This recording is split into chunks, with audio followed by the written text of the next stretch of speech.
Gaurkoan kamera aurrean Lauren Etxepare dugu, alarde tradizionaleko kornetina, eta datozen minutuetan bere papera eta bere pertsonaren inguruan hitz egingo dugu. Beraz, Lauren, elkarrizketarekin hasteko konta iguzu, duela 2 urte aukeratu izan zinean, baina pandemiarengatik ezin izan duzu zure kargua bere horretan bete.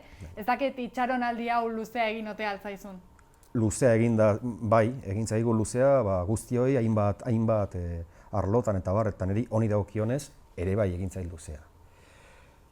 Pako egin zidan, Pako Carrillo egin zidan, 2020ko, zesango dizut, otsaila amaiera aldean, zuekin nahi dut hitz egin, kafe bat hartu genuen, eta berak egin zidan proposamena, eta handik, 2 aste, 3 astera etorri zen, denok ezagutu genuen, konfinamentua, eta en fin, orduan aldatu zen guztia, egia da ez zidala egiten proposamena 20 hartan ateratzeko, baizik eta 21ean. Ez zeokian 20an, baina oso ongi etorriko litzaideke, begiratzeko, eta nola kokatzen den korrentina, eta bere mugimenduak eta barrak, ez? Eta orduan hori ez nuen ikusterik izan, eta gero etorri zana, ez? Bai. Eta konta iguzu, zein da kornetinak alardearen barnean betetzen duen papera?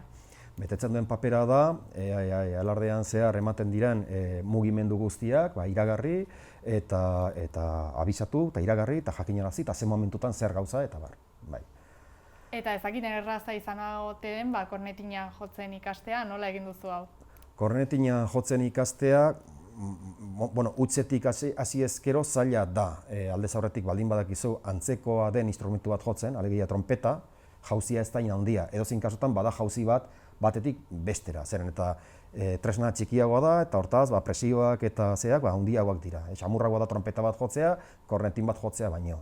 Txikiagoa eta gainera beste tonu altuagoetan behar duzu jo, eta, en fin, badu berea. Eta pandemiaren ostean, ez dakit uste alduzun, aurtengo San Martzialak hoi baino bereziagoak izango direla? Izango dira, bai, zeren eta, hor lehen esaten nizun bezala, azken hilabete hauetan, azken urtean berreskuratu ditugu gauza asko, ez dakiz, nondik hasi, kirola berreskuratu dugu, zinemak, kaletik ibiltzea berreskuratu dugu, ibili gara festan nahi baldin bauzue, baina jairik ez dugu izan, eta jaia, 3 urte eta gero egiten dugu berreskuratu, jakina izango dela. Bai, uste dut emozio asko askatuko direla, egun horretan, aurreko egunetan, eta... Eta alarderik antolatu ezagarren, aurreko urteetan lanean jarraitu duzu, ez? Ez da alardearen jardunaldia guztizeten? Bete-betean jarraitu dugu, buruzagien batzordeari dagokion egutegia, hileroko bilkurak, batzordeen bilkurak, eta ez da inolako etenik izan, eta sumatu egiten da orain, iritsi girala, makinaria guztia, behar bezala, koipestatua. Perimeran. Eta aurten urte berezia izango da, ez? 500. Urte hurren honekin, imaginatzen dut, modu berezian ospatuko duzuela, ez da? Bai, ematen dio beste balio erantzi bat, dena ez da historia jaian, baina historia zati importante bat da, oso ukigarria niretzat, aitortuko izu zaila egiten zaila imaginatzea zer izango zen herritxka hura, orain dela 5 urte, oso zaila imaginatzea, 2 kale eta 4 baserri, eta zientoka gutxi batzuk, bertan bizitzen, eta halako baten zen mehatxu iristen den, eta nola lortzen duten horri aurre egitea, eta jakin dugun guztia, eta bai, ematen dio, erantzi bat. Bai. Eta ekintza berezi horien artean, ekainaren 12an erromeria bat antolatuko duzu, ez da? Hori da nobedadetako bat? Bai, hori agintarien batzordeak eta San Martzialeko batzordeak antolatutako jai bat da, berria esan nuke propio urte honi dagokiona, printzipioz aurten besterik egingo ez dena, eta hori bai dago lotua botoarekin zen, eta gauzak ura salbatuta, promesa egin zitzaion, urtero bisita egitea edo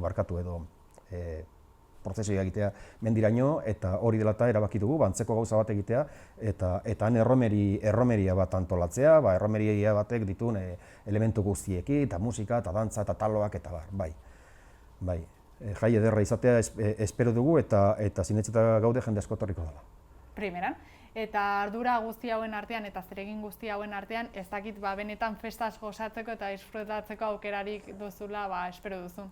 Bai, izango dira ardurazko tarteak, eta horretan, ez dakit nola esan, txintxo ibili behar, eta jakina izango dira festa eta parranda pixka bat egiteko tarteak, bai, lagunekin, familiarekin, ezagunak, bai. Eta konta iguzu, zu hobeto ezagutzeko zein izan da kornetin izan aurretik alardearen barnean izan duzun ibilbidea edo? Oso simplea, beti atera izan naiz, bandan. 16-17rekin sartuko nintzen, trompeta jotzen nolako garai hartan, eta hor egin ditut, 32 urte, bai, ez da aparteko mugimendurik izan.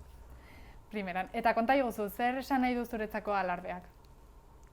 Alardea da jai bat, elkartasunezko jai bat, jende asko parte hartzen duna, alderdi asko dituena, badago desfile bat noski, badago desfile hori ikustera etortzen den jende asko, eta ulertzen dut nik, ala iruditzen zait, badagola, jende guzti horren arteko, elkartasunezko zea bat, muga eta ezberdintasun guztien edo askoren gainetik, eta hori oso gustukoa dut. Eta konta iguzu, Irungo jain barnean, zein da gehien gustatzen zaizun momentua edo? Jaien barnean, jaiak esate duzu, 10-12 egun irauten duten jai horietan, ez dakiz zer, San Pedro eguna izugarri maite du, San Pedro oso egun betea delako, eta gauza ederrekin betea dagoelako, goizetik hasi eta arratzera arte, hortik baino lehen, ez dakit, 28ko aurkezpenak, ensaioak oso gustukoa ditut, eta gero suertatu daitezken bestelako ekitaldiak, udalak antolaturikoak, ez dakiz ze emanaldi, ze zinema, ze kontzertu, eta jakina eta San Martzial eguna. Bai. Primeran, eta elkarrizketarekin amaitzeko, konta iguzu, zer eskatzen diezu 2022. Urteko festa hauei? Festa hauei, bete zatela bere funtzioa eta jendeak gozarazteko aukera bat izan daitezela, eta izan dezagun denok, izan dozarua denok, jai egun eder bat, guztiok, irundar guztiok, eta baita bisitan etortzen direnek ere bai. Oso ondo, Lauren, mila esker zuritzengatik. Eskerrik asko zuri, Ainara.